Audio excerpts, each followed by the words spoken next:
Hey Sunrise, it's Andrew here with your small group questions for this week as we dive into the back half of chapter 2, looking at verses 18 to 25 as we bring this text to a conclusion of God's creative work. And so in this, we open with this phrase that it is not good for man to be alone. What's the significance of that phrase, not good, in relation to what we saw in chapter 1? What does that begin to set up for us in the text that we are going to study this week? What do we see in this? And so as you work through the text, you then begin to see God brings the animals to Adam to name. What is the purpose of this? And ultimately, what does Adam learn in this experience? What are we seeing take place here? What does Adam gain from this?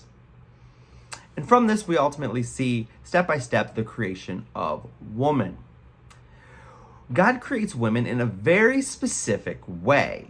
What's the significance of that? Why does he do it the way he does it when we look at the text and what we are to learn from it?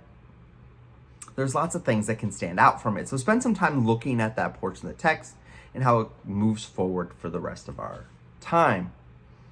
Because ultimately, this then leads to verse 23 and Adam's bursting of song.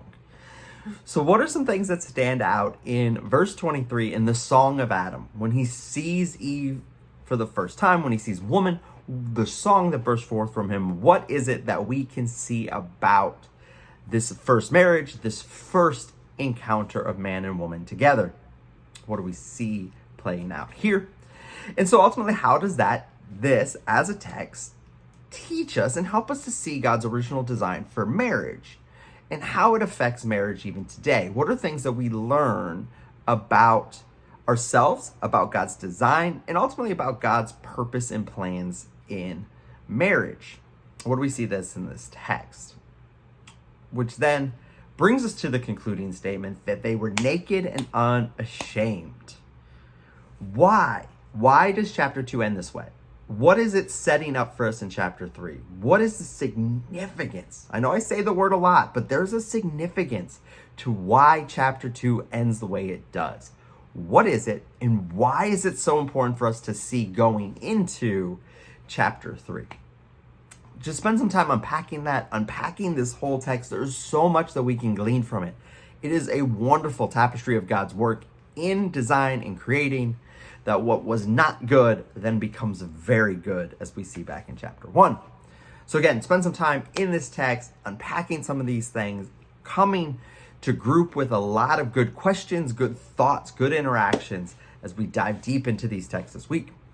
Hope that you'll come prepared Sunday morning to hear God's word. Some of these questions may flesh out into more questions as you look and hear the text. But I can't wait for you to have that opportunity to hear God's word. Spend some time in small groups unpacking these truths as we continue to live out the faith well together in our small groups. Hope to see you guys on Sunday and enjoy the rest of your week. See ya.